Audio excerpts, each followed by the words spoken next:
Yaraman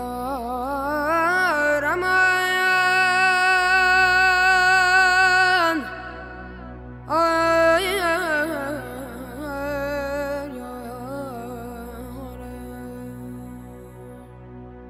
Könlümün sevgili məhbub məniyəm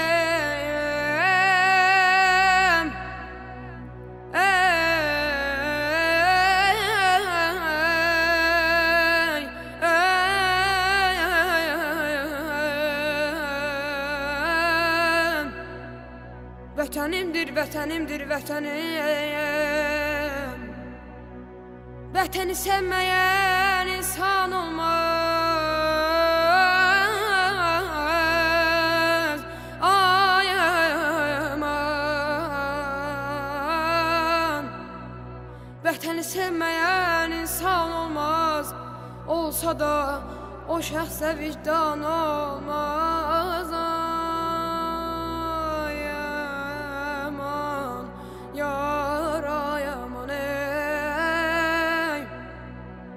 Sen beni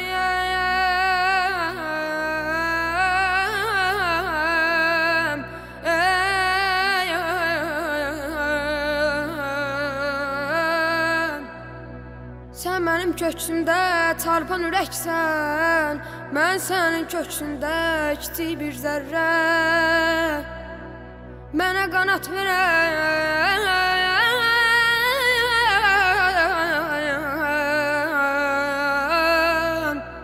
Mənə qanat verən odlu diləksən Adına özünə vətən deyirəm Çölünə, düzünə vətən deyirəm Ay aman, yar ay aman ey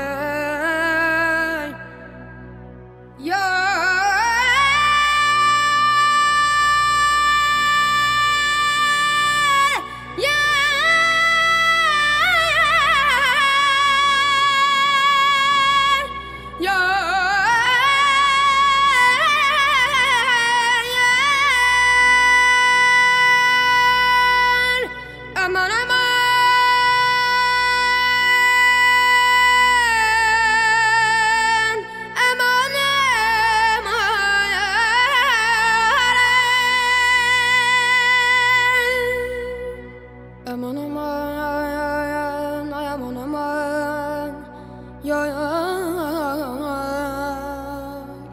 Aman aman, yar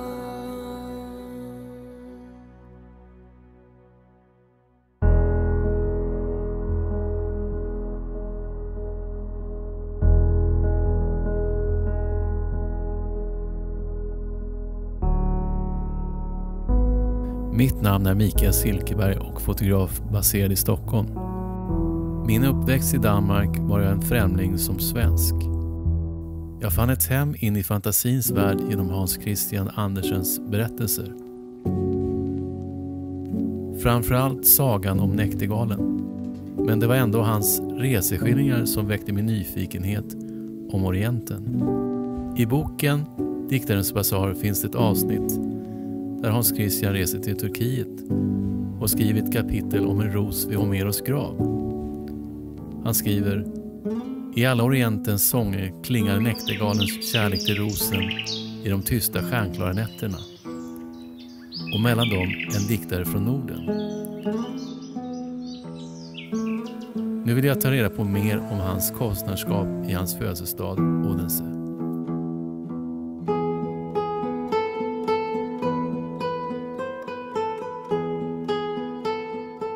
Hans Christian Andersen föddes den 2 april i Odense.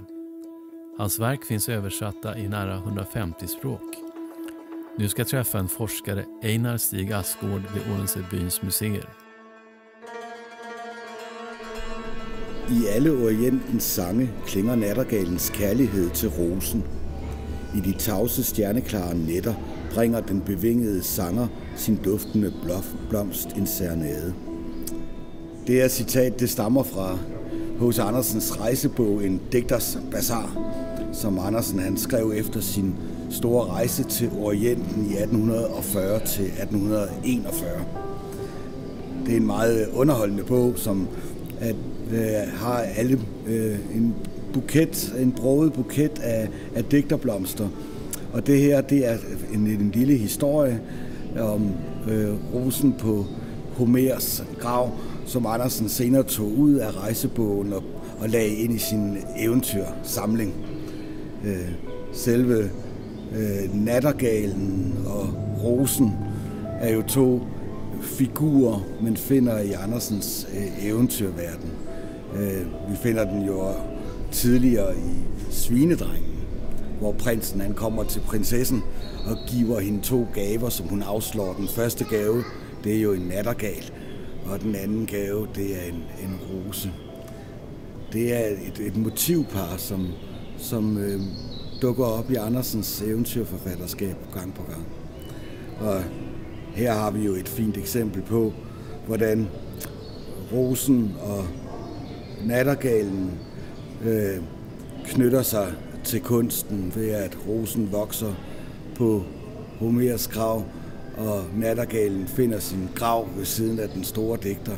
Så bliver rosen plukket, og den finder så sin grav som tørret blomst i den fremmede digters eksemplar af Homers Iliade.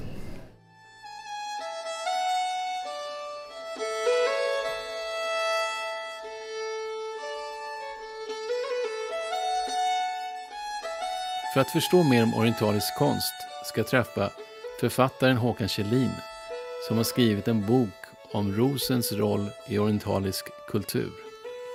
Ja, det kan ju vara värt att påpeka att orden för ros och näktergal rimmar i persiskan.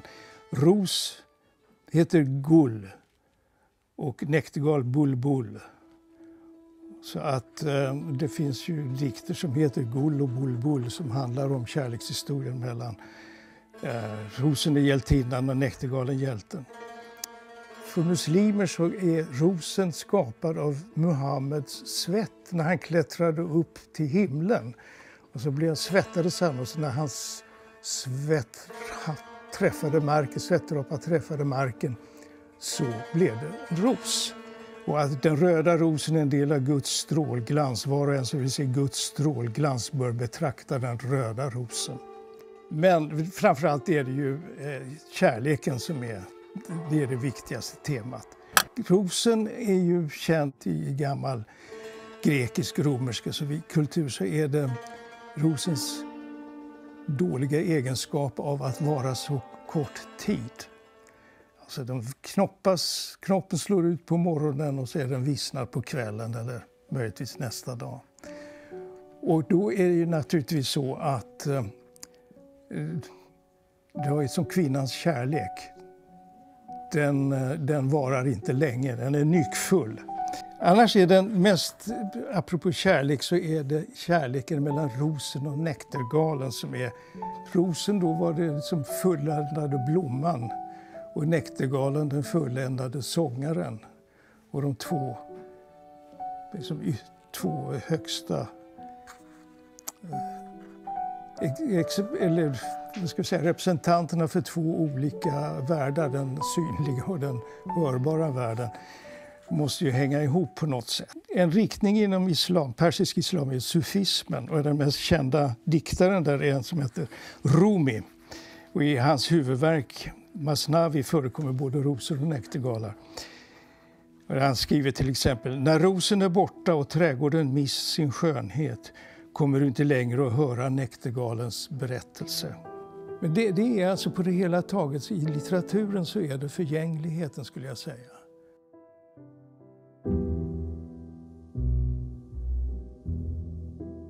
Legenden från Orienten om hjälten näktergalen som försöker rädda sin älskade ros när vinden böjer dess taggar mot hans bröst återkommer flitigt även i västerländska berättelser. I Oscar Wildes bok Näktergalen och rosen. Jag reser till Baku för att ta reda mer om det som kallas Paris i södra Kaukasus. Staden är känd för sin traditionella sång- och instrumentalistkonst Mugham och poesi som kallas gazelle.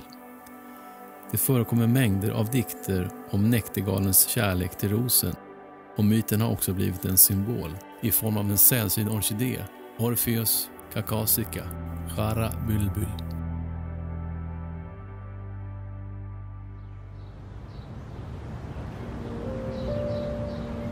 Litteraturmuseet är uppkallat efter den azerbajdzjanska poeten och tänkaren Nizami Ganjavi.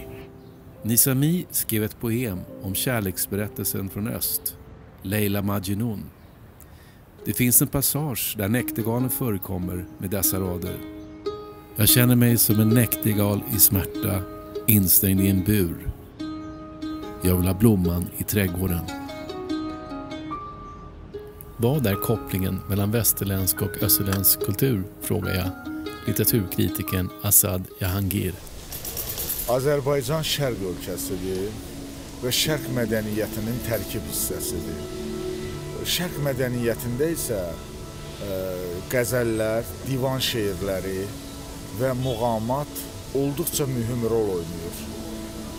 Bilirsiniz ki, qədim zamanlarda dünyanın bütün xalqlarında şeir və musiqi bir yerdə olublar. Onlar sonradan bir-birindən ayrılıblar. Lakin muğam ifaçılarımız bu ənənəni bugünə qədər qoruyub saxlayıblar. Onlar şairlərin şeirlərini muğamın müxtəlif növləri üzrə oxumaqla onu xalqa çatdırırlar.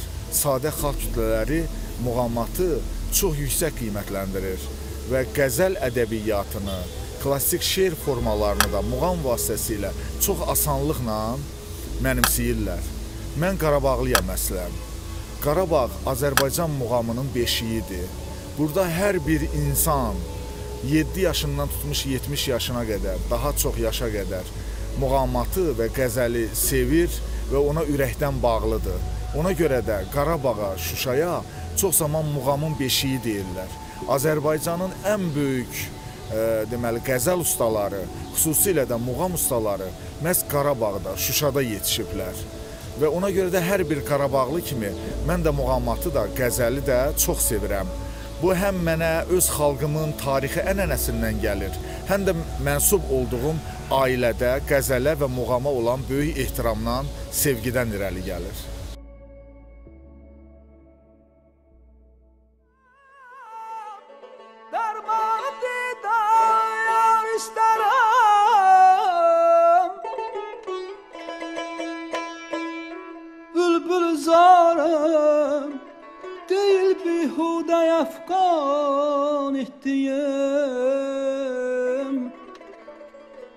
Poeten Fuzulis version av Leyla Majnun bearbetades av kompositören Ozir Ayabeyov och blev Österns första opera.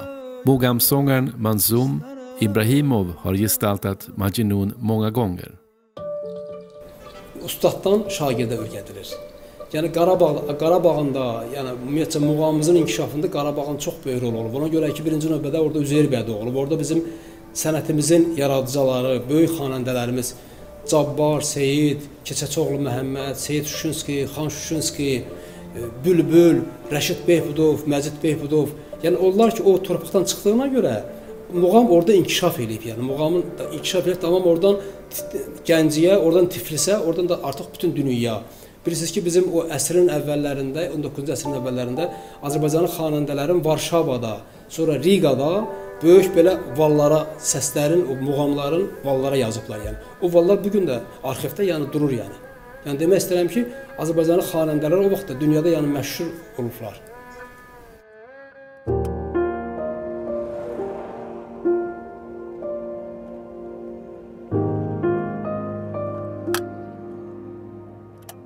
Motivet för mig nu, det är kulturhuvudstaden som heter Susha, för att ta reda på vad det är som berör mig så djupt.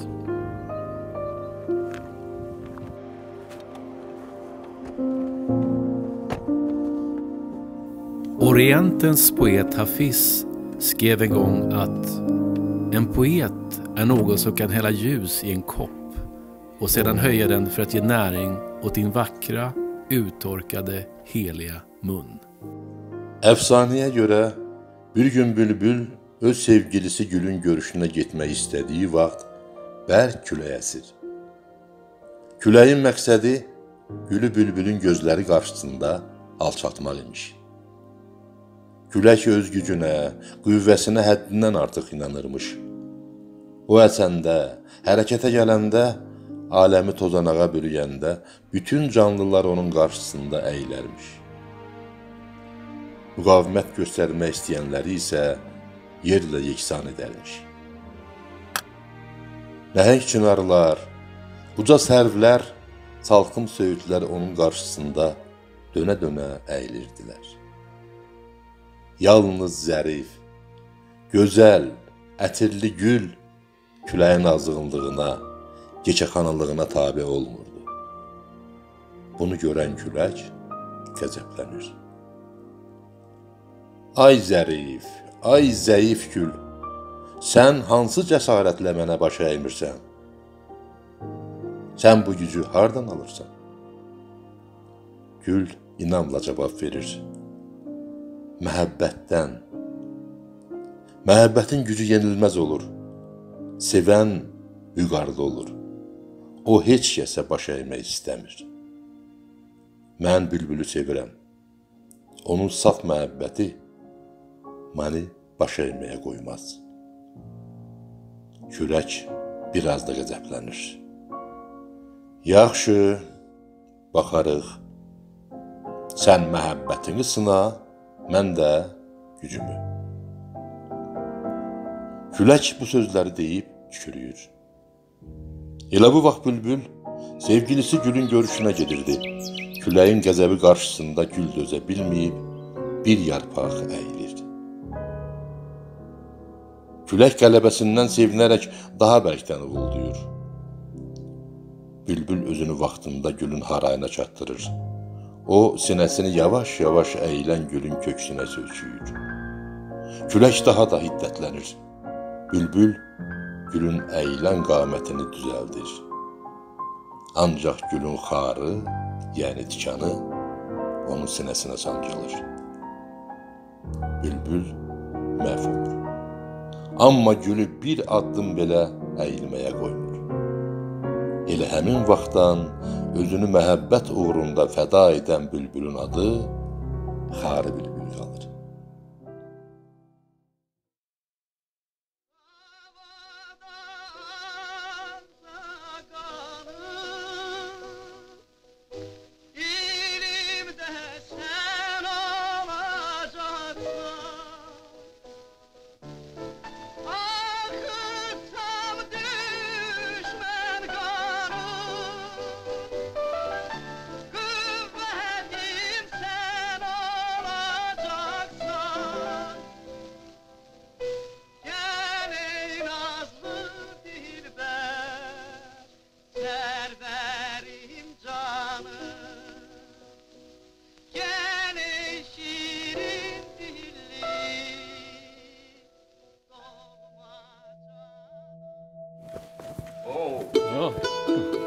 Salam Mikael, hoş gəlmişsən. Bir daha xoş gəlmişsiniz. Biz hazırda Şuşada Azərbaycan musiqi mədəniyyəti tarixində professional vokal sənətinin banisi Dahi Bülbülün doğulub böyüdüyü evdəyik. Yəni o bax bu evdə doğulub böyümüşdür. 1897-ci ildə iyun ayının 22-sində 125 il bundan öncə bax bu ocaqda bu evdə doğulub böyümüşdür. Bülbülün əsl adı Məmmədov Murtuza Məşədi Rzaoğludur. O 12-13 yaşlarında, yəni uşaq olarkən, gənc olarkən burada tut ağacı var, siz yəqin gördünüz o tut ağacını. O tut ağacına çıxarmış, orada bülbülləri yamsılayarmış, onları təqlid edərmiş. Ona görə xalq arasında Balaca Murtuza elə bülbül adı ilə tanındı. Yəni bülbül adının ona verilməyində bu tut ağacının müstəsna bir rolu var. Bəli, bülbül tarixi məqamları, bülbülün Azərbaycan musiqi mədəniyyətinə, Azərbaycan musiqi tarixinə çoxlu sayda töhfələri var. Yəni bülbül Azərbaycan vokal sənətinin, professional vokal sənətinin banisinə çevrildi. Bülbül 1924-cü ildə İtaliyanın Milan şəhərinə getdi, dinləmələr üçün, tanışlıq üçün. Sonra isə 1927-ci ildə artıq Milana professional musiqi təhsil almaq üçün oxumağa getdi. 1931-ci ilə qədər Bülbül İtaliyanın Milan şəhərində professional vokal təhsili alıb və yenidən Azərbaycana döndü. Bugün Azərbaycan milli musiqi mənəviyyatının, milli musiqi dəyərlərinin özəyini təşkil edən Bülbülün çoxlu sayda mahnıları var. Opera müğənnisi kimi və təkcə Azərbaycanda deyil, bütün dünyada sayılıb seçilən, yəni dünya musiqilərinin incilərindən çoxsaylı incilərinə çevrilən Bülbülün ifaları var ki, onlar bugün də çox həvəslə dinlənilir, baxılır o lentlər. Yəni Bülbülün Azərbaycan musiqisində, Azərbaycan milli mənəvi dəyərlərində çox böyük rolu var. Ona görə Bülbül bugün təkcə Azərbaycanda deyil, Türk dünyasında deyil, bütün dünyada tanınır. Bülbülün şəxsi xidmətlərindən biri də ondan ibarətdir ki, o Azərbaycan milli musiqi mənəvi dəyərlərinin yazılmasında, onların sənətləşməsində, qramofon fallarına köçürülməsində müstəsna rolu var. Bilirsiniz, Şuşa çox böyük mədəniyyət xadimləri bəxş edibdir dünyaya. Onların sırasında daha çox milli musiqi tərəflərindən, yəni muğamımız, xalq mahnıları, təsniflər, dəramətlər və digər milli dəyərlərimizin böyük əksəriyyəti bax bu ocaqdan, Şuşamızdan pərvazlanıbdır. Bülbül isə onların səslərini yazırdı, qramofon vallarına, o dövr üçün populyardı qramofon valları, onlara köçürürdü. O vaxtlar Sovetlər Birliyi idi də, bilirsiniz, yəni uzun illər Azərbaycan Sovetlər Birliyinin tərkibində olubdu. Leningrad şəhəri vardı, indi Sankt-Peterburg adlanır o şəhər. Leningradda aparardı və o valları köçürərdi, onları kompakt formada gətirərdi və Azərbaycan musiqi mədəniyyət tarixində yerləşdirərdi. Bax, o sahədə də Bülbülün müstəsna rolu var. O həm də opera sənətində onun müstəsna rolları var. Şeyx Sənan, Koroğlu, Aşıq Qərib, Leyli Məcnun və digər operalarda bu və ya digər rollarda Bülbül çox gözəl öz məlahətli səsi ilə bu operaları ifa edibdi və onlar bugün də əlimizdədir. Yaxşı ki, və gələn ziyarətçilər o səslərə qulaq asırlar, Bülbülün nə qədər dahi sənətkar olduğunu bir daha şahidi olurlar.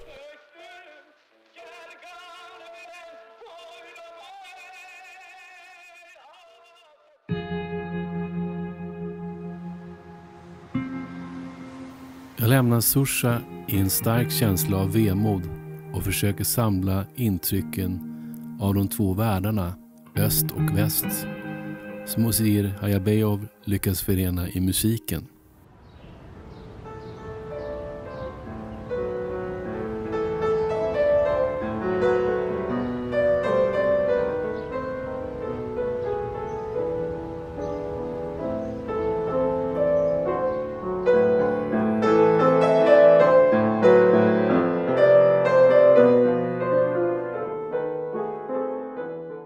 Vad jag har förstått finns det ingen nedskriven musik från Susha. Jag vet att Bülbül spelade in musik på grammofonskiva. Men hur blev den dokumenterad på noter? Bizdə Abdullahi Marahi kimi böyük musiqişünaslar var idi. Yəni elmdə musiqişilər notdan istifadə eləmirlər. Amma musiqi elm var idi.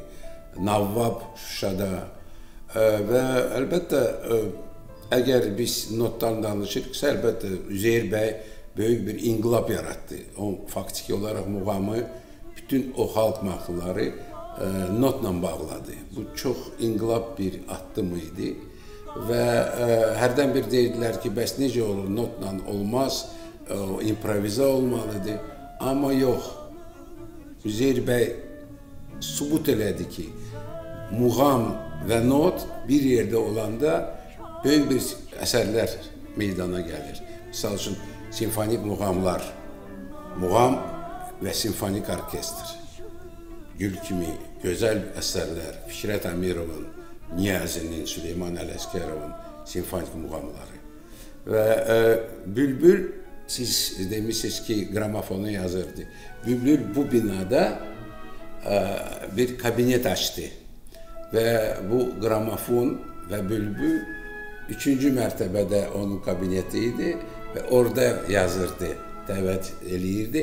Bəstəkarları göndərirdi rayonlara, kəndlərə. Onlar xalq mahnıları nota yazırdılar və gətirirdilər bura. Bu xüsusi bir kabinet var idi. Bu Bülbül açdı və bu çox vacib idi. Amma əlbəttə Üzeyir bəy birinci bu ilə başladı. Və onun kitabı var, Azərbaycan musiqisinin əsasları. Bu bizim faktik olaraq kitab nömrə 1 və biz hamımız o kitabdan bəhrələnirik.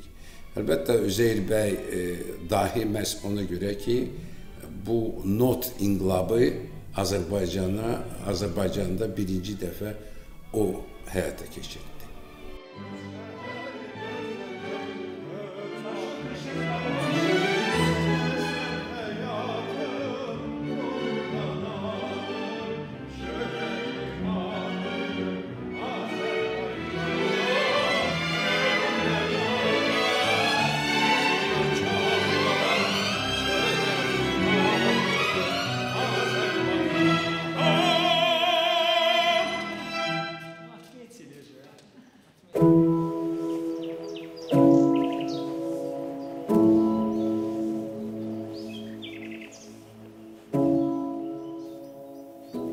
Jag går in i Gamla stan och ser teckningar som barn har ritat på väg att träffa historikern Etchin Amadov. Vilka var de tongivande karaktärerna i Şuşa?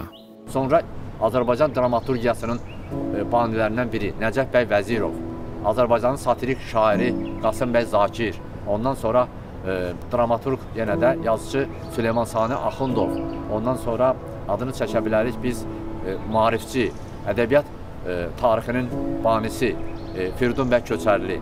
Sonra biz 20-ci əsrin əvvəllərində deyə bilərik Üzeyir bəy Hacıbəyli. Üzeyir bəy Hacıbəyli təkcə Azərbaycan opera sənətinin, opera musiqisinin banisi kimi yox, həm də təsəvvür edin ki, bir ictimai-siyasi xadim idi. Həm Sovet Azərbaycanının, həm indiki müstəqil Azərbaycanın dövlət himnlərinin musiqisinin deməli bəstəçisi məhz Üzeyir bəy idi. Üzeyir bəy ilk ana dili dərsliyinin müəllifi idi. Yəni o baxımdan onun fəaliyyəti publisist idi, müəllim idi, professor idi.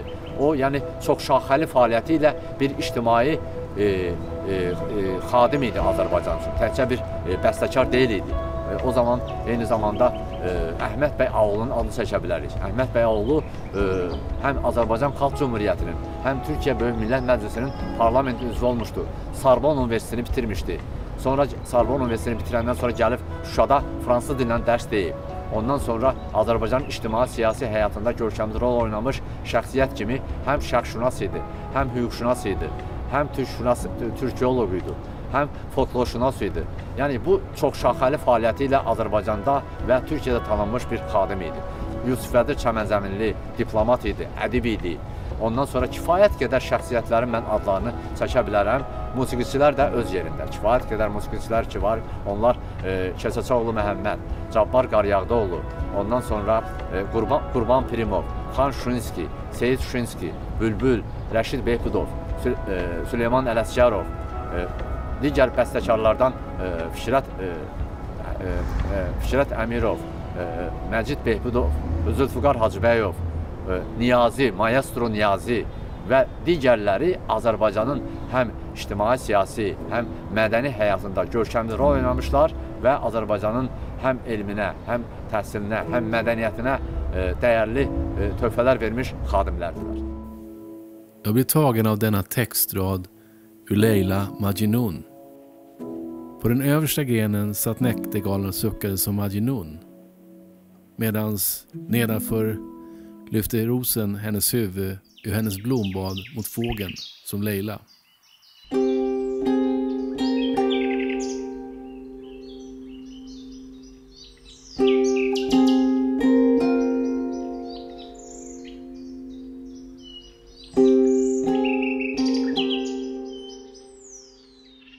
Det finns många poeter värt att nämna, men Nathavan är den poet som berör mig mest. Men vem var hon?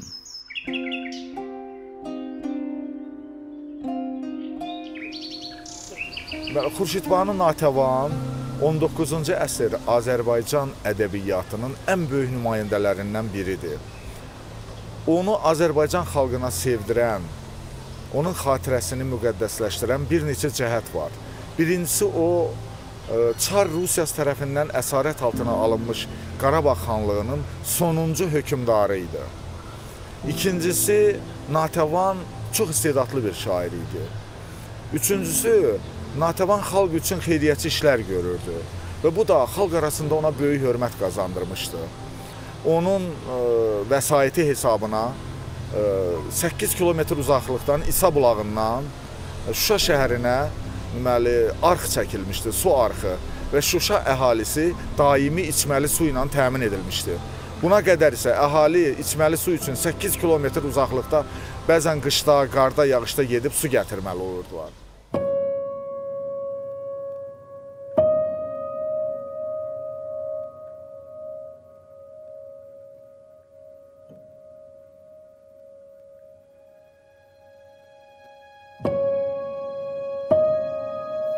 Isabolag, Jesus källa, vilken vacker plats.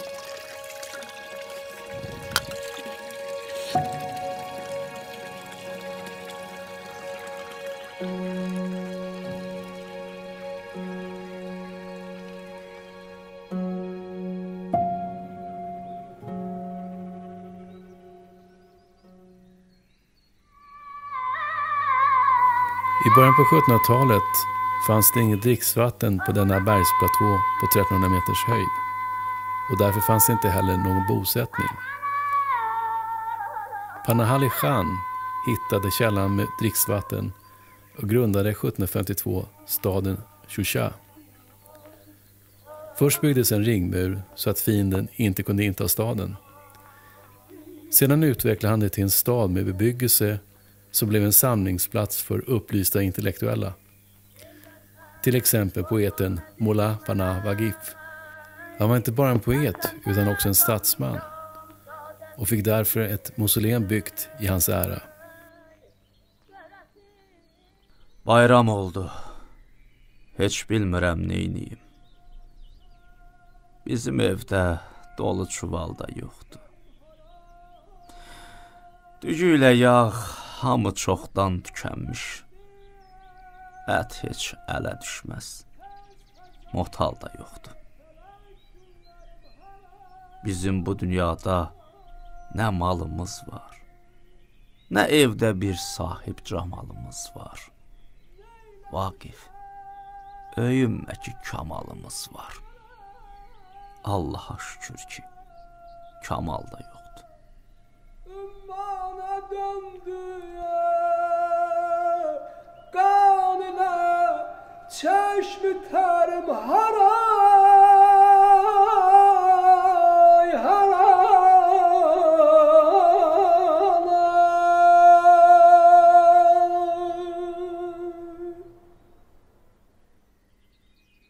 Deməli, 7 əsas muğamımız var bizim. Bir vaxt bizim böyük bir alimimiz Xudu Məmmədov var idi. Onun belə bir, o araşdırmışdı. Və 7 əsas muğamın hərəsinin özünün bir rəngi var. O muğamların rəngini kəşf eləmişdi. Həm də muğamları ayırmışdı məsələn bölümlərə. O insanın hissiyatına təsirin. Məsələn, deyək ki, Seygah muğamı var, Zabul Seygah. O məhəbbətdir. İnsanın qəlbinə toxunur. Məsələn, Bayat Şiraz muğamların gəlini, həzin, sakit, çahargah cəngdir. Yəni, deyək ki, bir ordu digər ordu ilə döyüşə gedir. Yəni, o insanları sanki bir vətənpərvərliyi təbliğ edir. Və onun da təbii ki, hər bir rəngi nədir? O rəngi təbliğ edir. Məsələn, Seygahın rəngi nədir? Məhəbbətin rəngi nədir? Məsələn, qırmızı, yaşıl, yəni o muğamların da hər birinin özünün rəngi. Məsələn, muğam var, qulaq assın, həyəcanlanırsan. Muğam var, qulaq assın, sakitləşirsən. Muğam var, qulaq assın, istəyirsən gedib bir cəng eləyəsən.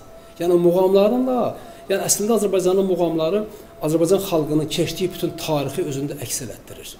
Onun başına gələn bütün o tarixi hadisələr, o işğallar, məruz qaldığı o bütün o keçdi günlər, onun hamısının və adət ənənəsi, xalqın əxlaqı, tərbiyəsi, xarakteri, mərhəmətli olması bütün muğamlarımızda. Çünki muğam bəşəri musiqidir.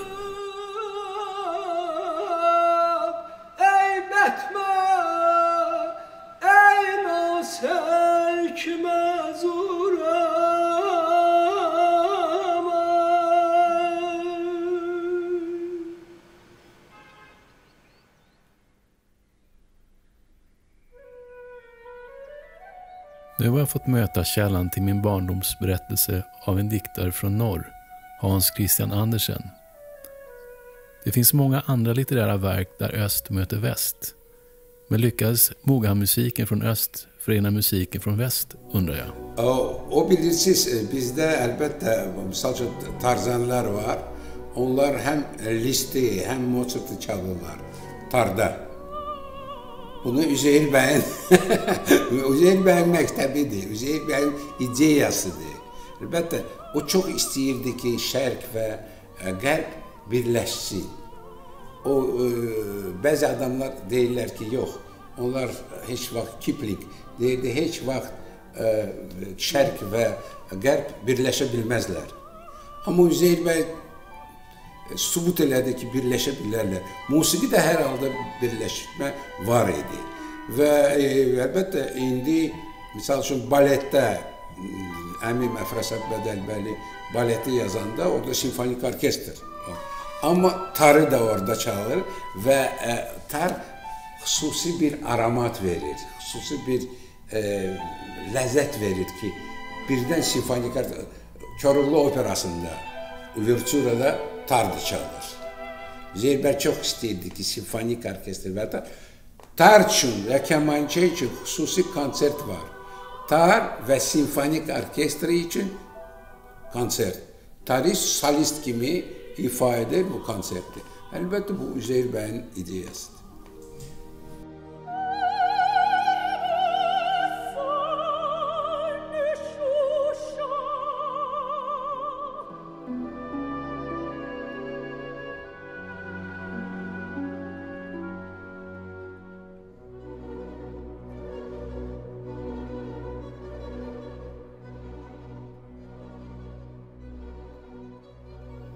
Natavans poesi har många referenser till Näktergalen och Rosen. Sorgen av förlusten till hennes älskade son Abbas som dog en tidig död. Beskriver också sökande efter tröst i denna dikt. Yanar canım, oğul, daim senin nari ferahında. Necə pərvanələr hərdəm yanar şəmin ayağında. Gül ruyun həvasıyla çıxar əflakə əfxanım. Odur bülbül nəvası gül fəraq iştiyaqında. Sənin vəslin xəyali ilə gözü könlüm gəzər daim. Ki çün məcnuni sərgəşdə gəzər Leyla sorağında. Nihali qamətin zikri mənim virdi zəbanımdır. Dəmadəm nalə-i qumri oxur sərvin budağında. O şirin ləblərin şövqü günü gündən olur əfsun. Əgər Fərhad tək 100 il dolansam Hicr dağında. Hərisəm bəs ki ol şirin zəbanın zikrinə hərdəm. Olur xoş nitqli tuti, şəkkər olsa damağında. Sənin hicrin odur, Abbas, dəxi çıxmaz ki canımdan. Səməndər tək yanar daim anan, nari fərağında. Uçub şahbaz tək könlüm gəzərdi vəsil bağında. Pərü balını sındırdı fələk bu pir çağında.